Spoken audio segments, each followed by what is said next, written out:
The SHTF event we all prep for is what folks 150 years ago called daily life. No electrical power, no refrigerators, no internet, no computers, no TV, no hyperactive law enforcement, and no Safeway or Walmart. But they got things done, or else we wouldn't be here. In this short video, I'll unearth a long-forgotten secret that helped our ancestors survive famines, wars, economic crises, diseases, droughts, and anything else life threw at them, and a secret that will help you do the same for your loved ones when America crumbles into the ground. I'm also going to share with you 3 pioneer lessons that will ensure your children will be well fed when others are rummaging through garbage bins. In fact, these 3 old teachings will improve your life immediately once you hear them. My name is Claude Davis. You may know me from my website, askaprepper.com, or you may have seen my warnings in the media, but few of you know me personally. My story is emotionally heavy, with struggles and disappointments, but also with a faith in God and a strong will to survive that finally led me being here. So pay close attention, because this video will change your life for the good. Lesson number 1, don't take anything for granted. My grandparents from my father's side came to America from Ukraine just before the Second World War and started a small farm in Texas where I grew up without missing a thing. But my grandfather wasn't so lucky. When he was only 12 and still in Ukraine, he survived one of the most horrific famines. Of the 100 families that lived on his street, only 20 survived. So what you're about to hear is a real recollection, as it was written in a personal journal just after the crisis by one of his neighbors. Where did all the bread disappear? I do not really know. Maybe they've taken it all abroad. The authorities have confiscated it, removed it from the villages, loaded grain into the railway coaches, and took it away someplace. They've searched the houses and taken away everything, to the smallest thing. All the vegetable gardens, all the cellars were raked out, and everything was taken away. It was so dreadful that every day became engraved in my memory. People were lying everywhere as dead flies. The stench was awful. Many of our neighbors and acquaintances from our street died. We tried to survive the best we could. We collected grass, goosefoot, burdocks, rotten potatoes, and made pancakes, soups from putrid beans or nettles, collected clay from the trees and ate it, ate sparrows, pigeons, cats, and dogs. When there were still cattle, it was eaten first, then the domestic animals. Some were eating their own children. I would never be able to eat my child. One of our neighbors came home when her husband, suffering from severe starvation, ate their own baby daughter. This woman went crazy. Another neighbor wrote a petition to the authorities, and here's just a paragraph from that. It said, "Please return the grain that you've confiscated from me. If you don't return it, I'll die. I'm 78 years old and I'm incapable of searching for food for myself." And of course, nobody cared. In a crisis, it's everyone for himself. Although in many cases, families did still remain families. But just after the winter, when there's absolutely nothing to eat, my grandfather, together with his mother, went to the nearest town where the government had established a soup kitchen. Unfortunately, the 25-mile journey was too much for his mother. After just 5 miles, she couldn't walk anymore. My grandfather noted in his journal, "Mother said, save yourself, run to town." I turned back twice. I could not bear to leave my mother, but she begged and cried, and I finally went for good. Now, I don't know about you guys. I'm a father myself, and when I read these things, I burst into tears. Now, please allow me to take a wild guess here, without getting mad at me. Your life's not perfect, but at least you have a computer or a mobile device to watch this video on. Your fridge is probably half full, and while you have your problems, starvation is not one of them. And even though your job or retirement could be more enjoyable, you probably have enough money to at least get by. And that's great. But make no mistake taking this for granted. History has shown us many times that it can all fly away in a split second. The biggest misstep that you can take now is to think that this can never happen in America or to you. All that my grandfather and our ancestors who came here and formed America lived through would be in vain without lesson number 2. Those who cannot remember the past are condemned to repeat it. Now, call me old-fashioned, I don't care, but I completely believe in America and what our ancestors stood for. They all had a part in turning this land into one of the most powerful countries in the world. Many died and suffered before a creative mind found an ingenious solution to, maybe, a century-long problem. Now, believe it or not, our ancestors' skills are all covered in American blood. And this is why these must be fought for, protected, and handed on for them to do the same for our children and our children's children. But now, my friends, we're sitting on the edge of oblivion.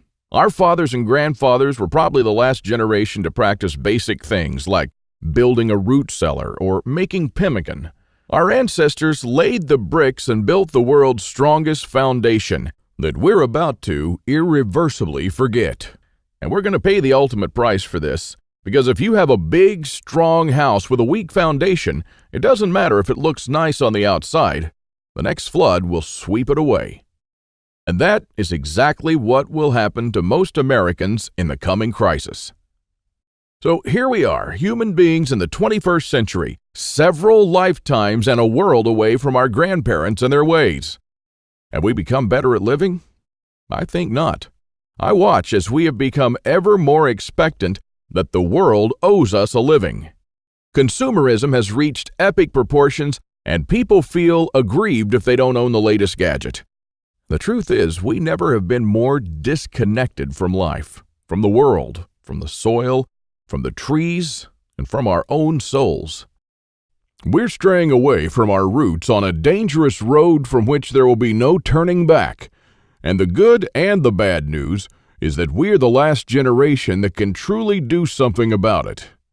We no longer know how to live without refrigerators, without cars, without phones, without supermarkets. What will you do tomorrow if you simply are unable to buy things? I sometimes think that we're kidding ourselves with our bug-out bags and with our 3-day food rations. Wouldn't we be better off looking at what the pioneers took with them when they traveled from Independence, Missouri all the way to Oregon City? Game meat was unreliable even then, so don't think that they made this 5-month journey counting only on that. If your life depended on this, what bug-out bag would you take with you? I know I'd stick with whatever the pioneer had with him. He had to travel weeks on end without much help while taking cover from some native tribes at the same time. And this is just a small, tiny example. I don't want to see our forefathers' knowledge disappear into the darkness of time. And if you care about your family and what America stands for, then neither should you. This is the third and most important lesson of all. It's always up to you. Now, I believe in God and in the power of free will, and I believe that you are the only one in charge of your destiny, and that you're constantly making decisions that shape the rest of your life. Now, it's true we all had different starts depending on our families and upbringing, but for most of us here in the United States, we at least had decent beginnings. We had water and food, we could go shopping from time to time, and we had a decent medical system compared to other countries. We should be more thankful for that. And we should ensure that we have something put aside for darker times. If anything goes wrong with this country, don't blame the government or the president. They don't truly care about you or your family. You'll be the only one in charge of your fate. Now, I don't know if you've noticed, but nothing falls from the sky. God helps you, but He doesn't lay it on your table. You have to work hard and do things yourself. As long as you're aware of this, your destiny rests solely on you and your willpower. Now, you can truly change things, and you can do a lot more than you think you can. With this idea in mind, 5 years ago, I wanted to do something that hadn't been done before. Something that not only would help me survive a crisis without investing a fortune in stockpiles, but something that I could do around my house on a daily basis using only methods that were tested and proven by our forefathers for centuries. I wanted to unearth and learn the forgotten ways of our great-grandparents. I went to my grandfather to find out how he survived and to learn the little secrets that helped him stay alive in spite of almost everyone else dying. Now, he was almost 90 years old, but the old man was still in good shape. For 3 weeks on end, I absorbed his lessons like a dry sponge. And on top of that, we built a lot of things together, including a root cellar and a storm shelter, just like the folks did when he was young. We made lard and ham, and we smoked 4 turkeys and preserved them for winter in 4 different traditional ways, and a lot more. Now, when I was a child, I was raised by my grandparents, but I hadn't spent much quality time with them until then. In fact, there were months when we barely even spoke, not because we couldn't stand each other, but only because I was always too busy working or taking care of my kids. A lame excuse and a thing that I deeply regretted later on in life. Well, my grandfather passed on a couple of years ago, and with him, a magnificent amount of survival knowledge. I don't know if you're in a similar situation, but think about your grandfather and how many things he did or knew, things that will vanish forever into the dark abyss of ignorance. And because I deeply believed in lesson number 3, that I was the only one who could change something, my goal for the last couple of years changed from not just learning, but saving our forefathers' ways. This is one of the most important things I've done in my life, and I'm proud of it, but it took me 5 difficult years. Now, first, there's no person that knows all our forefathers' forgotten secrets. Let's just say there are still a handful of people that still practice a lost skill transmitted from generation to generation, even today. But not all the skills, of course. I had to get in touch with a lot of people. Second, where do you find these guys? They are no mainstream survival experts, they don't have a website or a TV show, and some of them even live in remote areas with no internet or TV cable, earning a living like the pioneers did. Third, I wanted to do something unprecedented. You know, articles like 11 skills your great-grandparents had that you didn't, and they started listing the skills: hunting, fishing, foraging, butchering, and so on. Well, this kind of information will never help anyone. I needed something solid, exact, and to the point. Not just skills, I wanted to know things that they actually built, ate, and stored, and exactly how they did it. And fourth, I'm not sitting on a gold mine. As much as I enjoyed traveling and learning these skills, I still needed to go to work. But what I didn't realize when I started my quest is that you can't save these skills only by writing them down. If all these writings will be forgotten in a dusty drawer right next to my bed, it won't help anyone. This knowledge will die together with me, and all my efforts to save our forefathers' ways would have been in vain. So this is because all my life I blindly believed in lesson 3, that it's always up to me. But I was wrong. In this case, it's only halfway there. It's also up to you. Today is your chance to be a part of saving our ancestors' lost ways. I wanted to make this information available to every family out there without having to spend years of their lives or thousands of dollars. So I came up with this great idea to edit all my manuscripts and turn all this lost knowledge into one of the greatest books of this century. The Lost Ways, Saving Our Forefathers' Skills. Now, as you can see, I designed and edited the book in an old-fashioned way, but most of it is not written by me personally, because I didn't want people to read a second account. I'm sure a lot of information would have been lost in this process. You know, those little secrets that make a thing really work, those little things that make a big difference. So I paid these experts for their time, and I got what I wanted. These people are not professional writers, but instead are uniquely special. They're neither the strong, badass type that you see in Rambo movies, nor the ultra-rich preppers from reality shows. They're simple people who know a lost skill very, very well. They're smart, shrewd, and wise enough to survive for months or even years in the world's most remote places. Now, here's a glimpse of what you'll find in The Lost Ways. Native American Eric Bainbridge, who is on the board of directors of a Native American educational and took part in the reconstruction of the native village of Kualoklo in California, will show you how Native Americans build the subterranean roundhouse, an underground house that today will serve you as a storm shelter. a perfectly camouflaged hideout, or a bunker. It can easily shelter 3 to 4 families. So how will you feel if, when all hell breaks loose, you'll be able to call all your loved ones and offer them guidance and shelter? And besides that, the subterranean roundhouse makes an awesome root cellar where you can keep all your food and water reserves year-round. From Ruff Simmons, an Old West history expert and former deputy, you'll learn the techniques and methods used by the wise sheriffs from the frontiers to defend an entire village despite being outnumbered and outgunned by gangs of robbers and bandits, and how you can use their wisdom to defend your home against looters when you'll be surrounded. Patrick Shelley, who earned a living in the woods for years on end, will show you how to make foolproof traps. He wrote an awesome chapter about how to trap different animals in winter just like our forefathers. When 100 hungry mouths will shoot each other over the last deer to feed their children, your family can eat the favorite food of trappers and mountain men from the 1800s. From Shannon Azares, you'll learn how sailors from the 18th century preserved water in their ships for months on end, even years, and how you can use this method to preserve water for your family cost-free. Mike Searson, who is a firearm and Old West history expert, will show you what to do when there's no more ammo to be had, how people who wandered the West managed to hunt 8 deer with 6 bullets, and why their supply of ammo never ran out. Remember the panic buying in the first half of 2013? Well, that was nothing compared to what's going to precede the collapse. From Susan Morrow, an ex-science teacher and chemist, you'll master the art of poultice. She says, if you really explore the ingredients from which our forefathers made poultices, you'll be totally surprised by the similarities with modern medicine.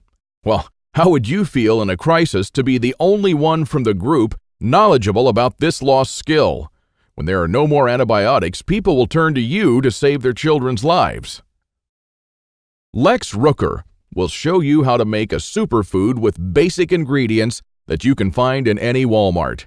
This amazing food was invented and largely used by Native American scouts as well as early Western explorers who were on their own for months at a time. This nutritious food was light, compact, and high in protein, carbohydrates, and vitamins, and if done properly, it can last anywhere from a few years up to a lifetime without refrigeration. In fact, if you have this food, you don't need anything else, because a person could subsist entirely on this food, drawing from the fat for energy, the protein for strength, and the vitamins for health. Now, really, this is all just a peek.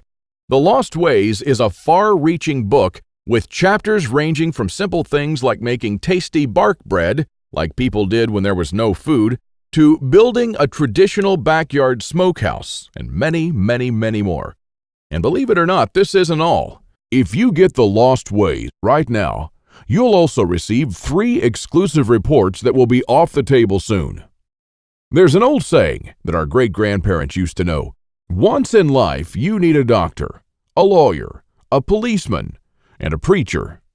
But every day, 3 times a day, you need a farmer. So the first report you'll get is what every survivalist should grow in his backyard. This special report contains the most nutritious and toughest plants that you should start growing so you'll never run out of food. These plants are reliable in the worst possible conditions, including drought, flooding, or light deprivation. And you'll also find instructions on how to plant, grow, harvest, and store them. I'm also pretty sure that you're familiar with this 150-year-old saying that it's not the strongest species that survived, nor the most intelligent, but the ones most responsive to change. So the second bonus you'll get is how to outlive an EMP, the early pioneer way, which is a day-by-day guide that shows you what to do after an EMP every day for 30 days using the Lost Ways. Think about it this way. If an EMP had struck in the late 1800s, nobody would have noticed it. Our great-grandparents didn't even know what an EMP was, nor did they know what modern technology was. But they surely lived, survived, and prospered without it. Now things are a little bit different, and because this event can happen all of a sudden with no warning whatsoever, it might be difficult for even the smartest minds to know what to do from the moment the running water stops and your food spoils to the moment when looters come knocking at your door. So, in this report, you'll learn the 10 things that you should do on day 1, what you should make on day 2, what you definitely need to turn to on day 3, and so on until day 30, when you'll be absolutely 100% self-sufficient, protected, and able to help others if you want to. Unless you're living in a bunker full of stockpiles, doing these things in the wrong order may literally mean death. Now, I'll show you what to do every day so you'll never run out of water, food, or heat, and then what to do or build to improve things day by day. Another old saying people used to say is, for every minute you spend organizing, an hour is earned. So the third report you'll get is a step-by-step guide to building your own can rotation system that can hold at least 700 cans of different sizes. You'll never have to look at 50 cans for expiration dates, and you'll never need to throw away cans again because they've spoiled. A can rotator is not only a time saver but also a money saver. As you can see in this video, the mechanism is very simple. Whenever you buy new cans, you insert them in the upper shelf. The cans will automatically roll down, and they'll be the last in the row. When you pick them up, you do so from the shelf below. So you'll always pick the can that you bought first and therefore with the closest expiration date. Cool and efficient. The one you've just seen in the video, I built with only $95. Pretty cheap if you think that a similar rotator costs $420 on Amazon and holds only 450 cans, and theirs aren't even that cool. Now, once you have the plans and the step-by-step guide with pictures, all it takes is just 1 day of work, even less. So, if you choose to save the lost ways now, you'll also get these 3 exclusive bonuses that are worth $29 each for free, and unlimited access to the members area, where you can ask me anything at any time. I'll be there to answer your questions and to help you if you need any clarification on anything. By knowing the ways of our forefathers, believe it or not, you're covered for anything. You'll never have to spend money on any prepping material again. And forget about unreliable and expensive modern survival equipment. Why even bother with reinventing the wheel when these things have been working right for centuries? The Lost Ways prepares you to deal with worst-case scenarios with the minimum amount of resources, just like our forefathers lived their lives, totally independent from electricity, cars, or modern technology whatsoever, which means you'll also be bulletproof against the ever-increasing threat of an electromagnetic pulse, a powerful economic breakdown, famines, and natural disasters. You'll have the power to protect and save your family, even to rebuild your community during the worst of times. And besides that, The Lost Ways is not merely a survival book, because most of the knowledge you'll find in it will begin improving things in your life starting today. What I'm talking about is the type of self-sufficiency that our great-grandfathers used to have. I'm talking about things that they did around their homes and the healthy lives that they lived. And at the same time, you get to take part in doing something great, saving our forefathers' lost skills. Now, I consider that I've done my part, the hardest and costliest part, if I may say so. All you need to do is to make sure that you hand this knowledge over when it's time to, and take full advantage of it until then. Now, I've shown it to some expert preppers and readers of mine, and some of them said that they would easily pay $1,000 just to learn these skills. I even thought of creating a weekend workshop and charging at least $500 for a seat. There are a lot of people that do that. But I realized that this would be wrong because only a handful of people will actually learn the lost ways. And while my main focus is not to get rich, but to save these skills by spreading this knowledge to other people just like me. Now, remember when a man's word was his bond? When you made an agreement and you just shook on it? Well, frankly, I'd like to do things the old-fashioned way here, on a handshake. So today, you can just shake my hand and seal the deal for a price that anyone can afford. While this video is still up, you can get The Lost Ways plus the 3 bonuses for a one-time special offer of just $37. But the only way to get it is to click the Add to Cart button below now. The way I see it, you have three options here. You can hope that things will get better and that a crisis will never strike America. And I'm hoping the same thing, by the way. But my grandfather taught me better.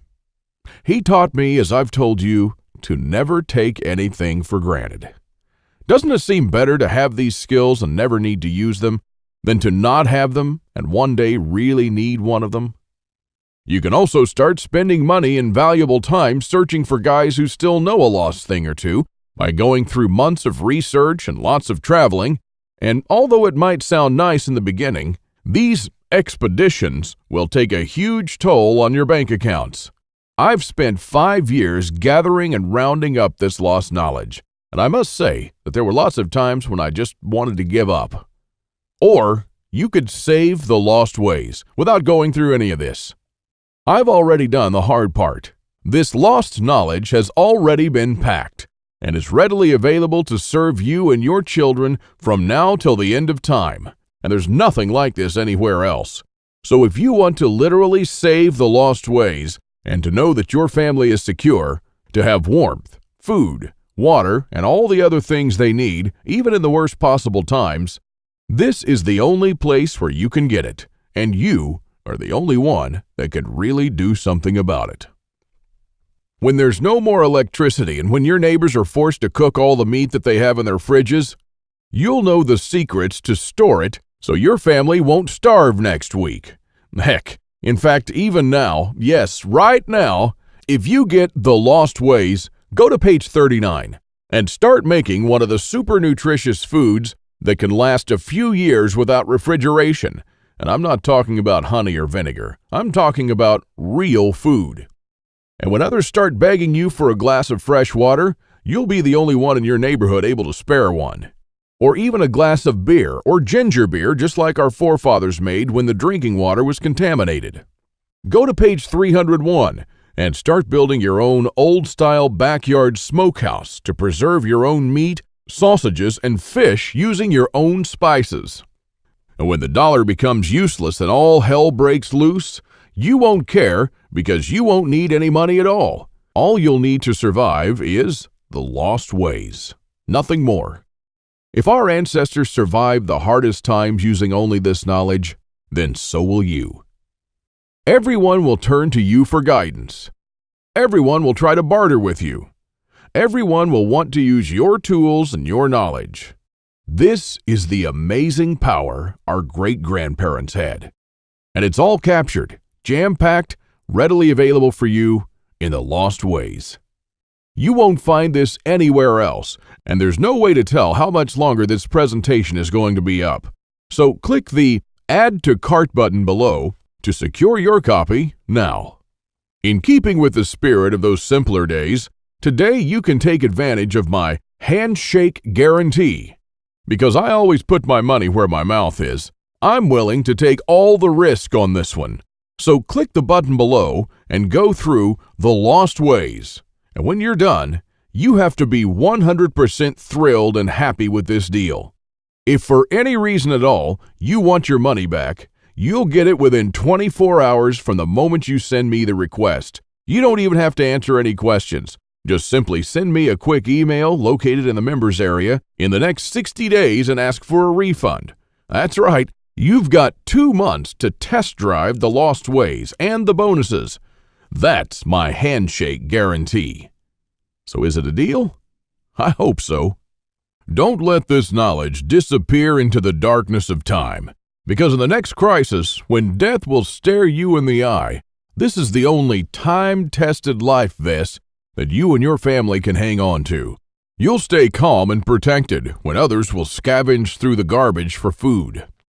My guess is that you haven't experienced a long-time hunger, but you are probably familiar with the feeling of skipping a couple of meals. Not a very pleasant experience. We're not used to thinking about what to eat or how to procure food for our children.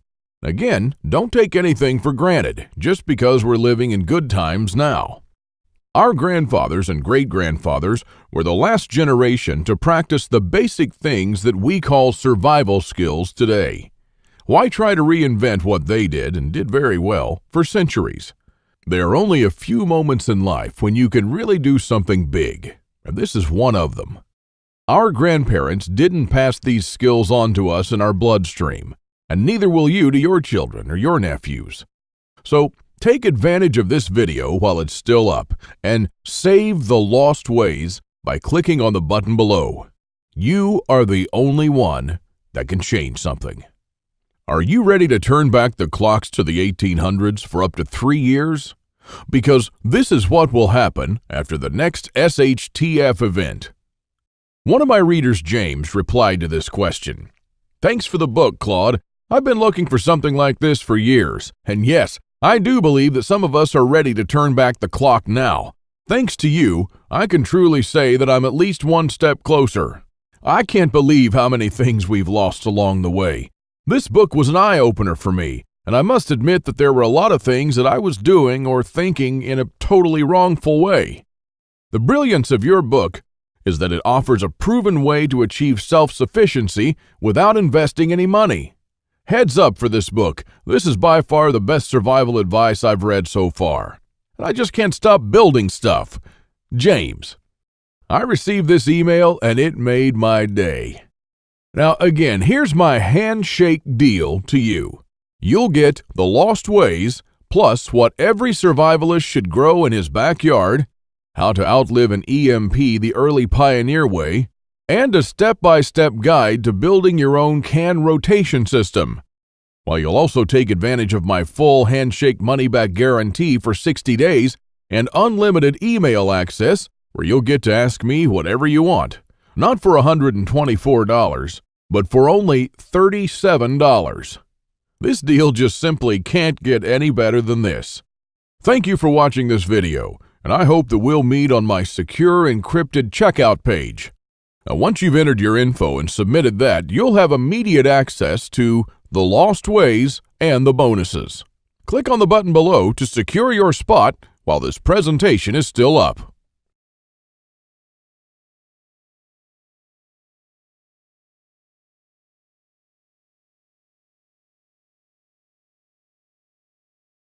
Few of you know me personally.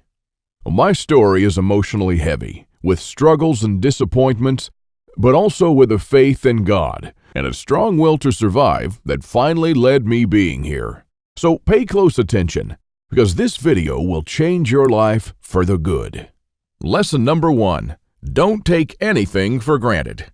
My grandparents from my father's side came to America from Ukraine just before the Second World War and started a small farm in Texas where I grew up without missing a thing. But my grandfather wasn't so lucky. When he was only 12 and still in Ukraine, he survived one of the most horrific famines. Of the 100 families that lived on his street, only 20 survived. So what you're about to hear is a real recollection, as it was written in a personal journal just after the crisis by one of his neighbors. Where did all the bread disappear? I do not really know. Maybe they've taken it all abroad. The authorities have confiscated it, removed it from the SHTF event we all prepped for is what folks 150 years ago called daily life. No electrical power, no refrigerators, no internet, no computers, no TV, no hyperactive law enforcement, and no Safeway or Walmart.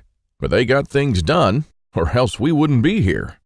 In this short video, I'll unearth a long-forgotten secret that helped our ancestors survive famines, wars, economic crises, diseases, droughts, and anything else life threw at them, and a secret that will help you do the same for your loved ones when America crumbles into the ground.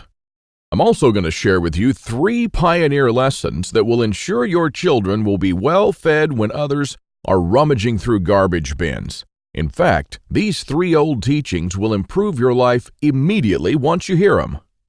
My name is Claude Davis. You may know me from my website, askaprepper.com, or you may have seen my warnings in the media. But I don't know about you guys. I'm a father myself, and when I read these things, I burst into tears. Now, please allow me to take a wild guess here, without getting mad at me. Your life's not perfect. But at least you have a computer or a mobile device to watch this video on. Your fridge is probably half full, and while you have your problems, starvation is not one of them. And even though your job or retirement could be more enjoyable, you probably have enough money to at least get by. And that's great. But make no mistake taking this for granted. History has shown us many times that it can all fly away in a split second. The biggest misstep that you can take now is to think that this can never happen in America or to you. All that my grandfather and our ancestors who came here and formed America lived through would be in vain without lesson number 2. Those who cannot remember the past are condemned to repeat. Villages loaded grain into the railway coaches and took it away someplace. They've searched the houses and taken away everything, to the smallest thing. All the vegetable gardens, all the cellars were raked out, and everything was taken away. It was so dreadful that every day became engraved in my memory. People were lying everywhere as dead flies. The stench was awful. Many of our neighbors and acquaintances from our street died. We tried to survive the best we could. We collected grass, goosefoot, burdocks, rotten potatoes, and made pancakes, soups from putrid beans or nettles, collected clay from the trees and ate it, ate sparrows, pigeons, cats, and dogs. When there were still cattle, it was eaten first, then the domestic animals. Some were eating their own children. I would never be able to eat my child. One of our neighbors came home when her husband, suffering from severe starvation, ate their own baby daughter. This woman went crazy. Another neighbor wrote a petition to the authorities, and here's just a paragraph from that. It said, "Please return the grain that you've confiscated from me. If you don't return it, I'll die. I'm 78 years old and I'm incapable of searching for food for myself." And of course, nobody cared. In a crisis, it's everyone for himself. Although in many cases, families did still remain families. But just after the winter, when there's absolutely nothing to eat, my grandfather, together with his mother, went to the nearest town where the government had established a soup kitchen. Unfortunately, the 25-mile journey was too much for his mother. After just 5 miles, she couldn't walk anymore. My grandfather noted in his journal, "Mother said, save yourself, run to town." I turned back twice. I could not bear to leave my mother, but she begged and cried, and I finally went for good.